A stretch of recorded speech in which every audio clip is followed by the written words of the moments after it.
جی ناظرین السلام علیکم، اور 3 خبروں پر بات کرنی ہے۔ پہلی تو بات یہ ہے کہ عدت کیس میں عدالت نے فیصلہ سنا دیا ہے، اسلام آباد کی ضلعی عدالت نے، اور فیصلہ کوئی پی ٹی آئی کے حق میں نہیں آیا، اور وہ جو درخواستیں تھیں جس میں ریلیف کی درخواست کی گئی تھی وہ مسترد کر دی گئی ہیں، اور سزائیں برقرار ہیں، اور سزا ظاہر ہے 5 لاکھ جرمانہ اور 7 سال قید بشریٰ بی بی اور عمران خان کے سارا سلسلہ اسی طرح ہی ہے۔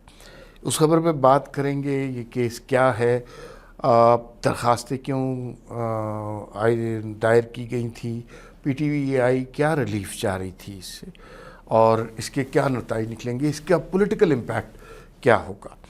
دوسرا اینگل جو ہم نے کرنا ہے وہ پی ایم ایل این کے حوالے سے، نواز شریف صاحب کے حوالے سے۔ بہت سنا نواز شریف صاحب جناب سیاست میں ایکٹیو ہو رہے ہیں، وہ پارٹی کے صدر بننے دیں، عید کے بعد وہ جلسے جلوس کر رہے ہیں، یہ وہ۔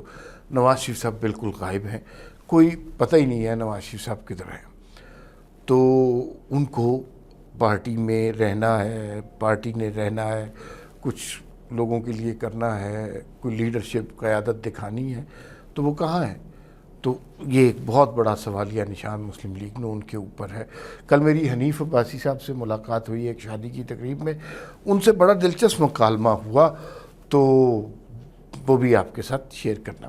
تیسری خبر ایک جو ہے وہ قرارداد امریکی کانگریس کے حوالے سے، جس میں تمام ہی امریکی کانگریس کی جماعتوں نے بات کی ہے اس حوالے سے کہ پاکستان میں جو جمہوریت کے حالات ہیں اس حوالے سے وہ بڑے پریشان ہیں کہ یہ بھئی کیا صورتحال پیدا ہو رہی ہے، اور تحریک انصاف اس کو بہت بڑی کامیابی اپنے آپ کو سمجھ رہی ہے اس قرارداد کو۔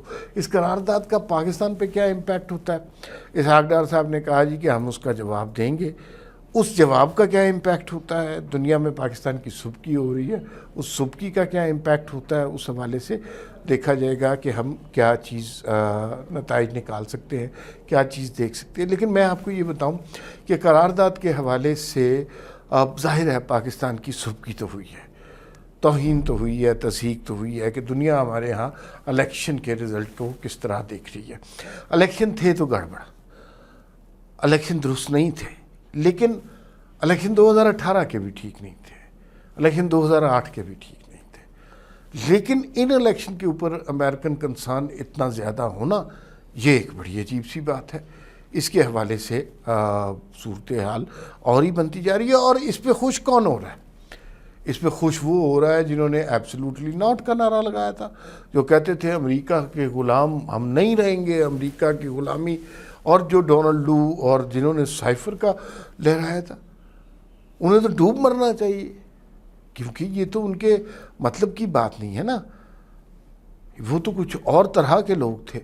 تو لیکن اب وہ سب سے زیادہ وہ خوش ہیں، شہباز گیل صاحب خوش ہیں، اور باقی سارے لوگ کہہ رہے ہیں دیکھیں جی امریکہ سے انڈورسمنٹ آ گئی۔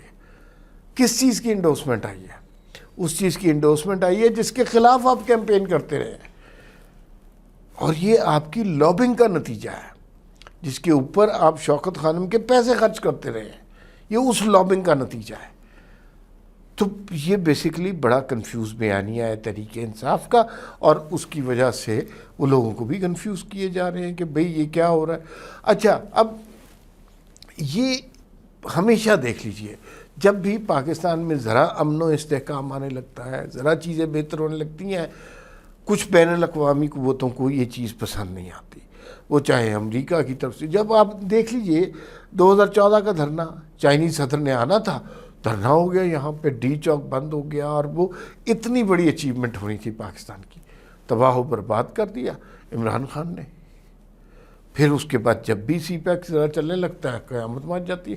ابھی شہباز شریف صاحب چائنا گئے، اتنا زبردست ان کا وہاں پہ استقبال ہوا، پاکستان میں آج تک کسی وزیر اعظم کا اتنا استقبال نہیں ہوا۔ وہاں انہیں کہا آپ پنجاب سپیڈ کے بجائے، شہباز سپیڈ کے بجائے آپ پاکستان سپیڈ کہلائے جائیں گے۔ لیکن کیا ہوا؟ یہاں پر امریکی قرارداد آ گئی۔ اب آپ تانے سے تانا ملا رہے ہیں کہ کیا ہو رہا ہے یہاں پہ۔ یہ ایک جماعت ہے جس کو ہر قیمت پہ اس ملک میں شر انتشار قائم رکھنا ہے، یہاں پہ لڑائی جھگڑا، مار کٹائی، گالم گلوچ کی فضا کو برقرار رکھنا ہے، اور اس جماعت کا نام تحریک انصاف ہے۔ ان کو چاہے امریکہ کے خلاف نعرہ لگا کر تشدد پہ لوگوں کو اکسانا پڑے یا امریکہ سے حمایت میں لوگوں کو انتشار پر اکسانا پڑے، دونوں صورتیں انہیں گوارا ہے، اور ان کے جو ماننے والے ہیں انہیں اس سے کوئی فرق نہیں پڑتا. وہ کبھی ایبسلوٹلی ناٹ پہ خوش ہو جاتے ہیں، کبھی ایبسلوٹلی یس پہ خوش ہو جاتے ہیں، کبھی 2 نمبر ووٹنگ پہ سلیکٹڈ وزیر اعظم پہ خوش ہو جاتے ہیں، کبھی اصل ووٹنگ پہ بھی خوش نہیں ہوتے. یہ عجیب و غریب قوم ہم نے جنم دے دی ہے. تو بھائی یہ بہت ہی پاکستان کی تو سبکی ہوئی ہے، اور اسحاق ڈار صاحب نے جو اس کا جواب دینا ہے اس سے کوئی خاص فرق نہیں پڑے گا، لیکن پاکستان کے اوپر کوئی آبلیگیشن نہیں ہے کہ پاکستان نے ضرور ان کی باتوں پر عمل کرنا ہے. ایسا نہیں ہے کہ پاکستان نے عمل نہ کیا تو پاکستان بینکرپٹ ہو جائے گا، کچھ کنڈیشنز عائد ہو جائیں گی، کچھ پاکستان کے معاملات خراب ہو جائیں گے. ایسا نہیں ہوگا. پاکستان اب اتنا ڈیپینڈنٹ ہے. پاکستان کو کتنے پیسے دینے ہیں؟ 1 ارب روپیہ دیتا ہے IMF. یا تو پاکستان بہت بڑی اکانومی ہو نا تو یہ $1 ارب چائنا بھی دے سکتا ہے پاکستان کو. تو یہ صورتحال ہے. اب آ جاتے ہیں عدت کیس. اب میں آپ کو بتاؤں، سوشل میڈیا اتنا زہریلا چیز بن گئی ہے کہ یہ اب لوگ کہہ رہے ہیں کہ چونکہ یہ عدت کیس کے حوالے سے بھی امریکہ سے قرارداد آ رہی ہے. حالانکہ دونوں بالکل ڈیفرنٹ سبجیکٹس ہیں. عدت کا کیس الگ ہے، امریکہ سے قرارداد ایک الگ سبجیکٹ ہے، ان کا کوئی نہیں. عدت کیس میں ذاتی طور پہ یہ سمجھتا ہوں کہ یہ کیس نہیں ہونا چاہیے تھا. یہ آپ بڑے مسلمان ہیں، سارے اسلامی چیزوں پر یقین رکھتے ہیں. خان صاحب مذہب کو اسلامی ٹچ کے طور پر استعمال کرتے ہیں. مسئلہ سارا ان کا ہے. انہوں نے اس چیز کو، مذہب کو اتنا گلوریفائی کر دیا، ایاک نعبد و ایاک نستعین اور صراط مستقیم اور ریاست مدینہ. تو آپ کو تو ہر بندہ ہی وہ ان کی طرف سے لگتا ہے کہ یہ تو سارے اسلامی شعار پر درست طریقے سے عمل کرتا ہوگا. تو یہ کیسے ہو سکتا ہے کہ شادی جیسے شرعی فریضے میں وہ کوئی مثلا غیر شرعی کام کر رہا ہوگا؟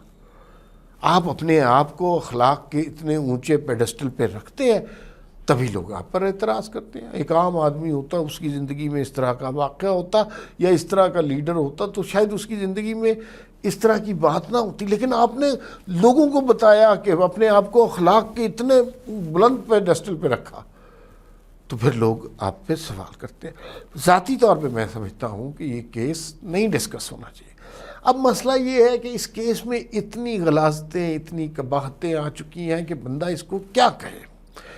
اس میں ایک شوہر ہے وہ کچھ اور کہہ رہا ہے، دوسرا شوہر ہے وہ کچھ اور کہہ رہا ہے، اور اس کا ملازم لطیف کچھ اور کہہ رہا ہے. یہ عجیب و غریب قسم کی، اور اتنی غلاظتیں ہو گئی ہیں کہ خواتین کی نسوانی زندگی کے حوالے سے کیا کچھ باتیں ہو رہی ہیں. یہ بہت نازک معاملات ہیں اور پبلکلی ڈسکس نہیں ہونے چاہیے. لیکن کون ڈسکس کر رہا ہے؟ ایک شوہر اور دوسرا شوہر. وہ دونوں سمجھتے ہیں کہ اس کا حق ہے انہیں حاصل. میں اور آپ تو نہیں ڈسکس کر، نہ میں اس طرح کی باتیں کرنا چاہتا ہوں. عدالتوں میں وہی لے کے گئے ہوئے ہیں، وہی ڈسکس کر رہے ہیں. لیکن اس کا ریاستی سطح پر عمران خان کو نقصان نہیں، فائدہ ہوگا. لوگ اتنے سیانے ضرور ہیں کہ اس بات سے سمجھتے ہیں کہ عمران خان کو کے خلاف یہ ظلم ہو رہا ہے. اس کے گھر کی بات پبلک میں کی جا رہی ہے، اس کے گھر کی عورتوں کی بات اس طرح کھلم کھلا کی جا رہی ہے، جو کہ نہیں ہونی چاہیے. یہ غلط بات ہے، اور میں بھی اس بات میں لوگوں کا ہم خیال ہوں کہ یہ بات نہیں ہونی چاہیے تھی. اب آخری موضوع کی طرف رہ جاتے ہیں. کل ایک شادی تھی، وہاں حنیف عباسی صاحب سے شاہد خاقان عباسی صاحب بھی آئے ہوئے تھے، مہتاب عباسی بھی تھے، جھگڑا صاحب بھی تھے وہاں پہ شادی پہ.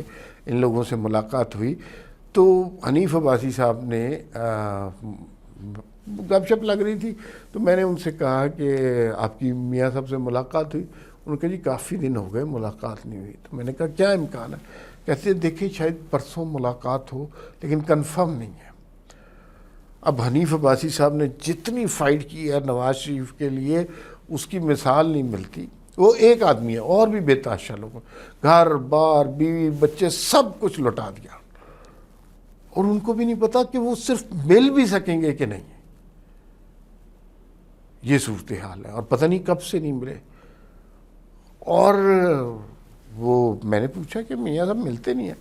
انہوں نے کہا جی کچھ پتہ نہیں چل رہا، وہ آج کل کسی سے نہیں ملتے۔ تو پارٹی کے لوگوں سے نہ ملے، جو عوام ہیں ان کا حق بنتا ہے۔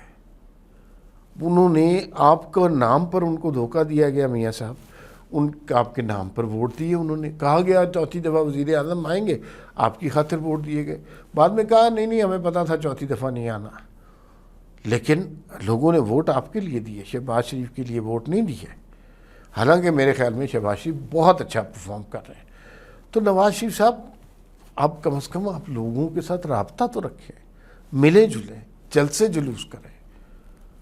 راہل گاندھی نے انڈیا میں صرف لوگوں سے رابطہ رکھا، اس نے سوشل میڈیا کی مت توڑ دیا ہے کہ سوشل میڈیا ہی سب کچھ ہوتا ہے، یوٹیوب ہی سب کچھ ہوتا ہے، ٹک ٹاک ہی سب کچھ ہوتا ہے، نہیں، عوام سے ڈائریکٹ رابطہ رکھا، بوڑھی عورتوں کی چپلیں سیدھی کی، لوگوں کے ساتھ بیٹھ کر کھانے کھائے، بچوں کو گود میں اٹھایا، یہ سب کچھ کیا ہے، اور اس نے مودی کو سیریسلی چیلنج کیا ہے۔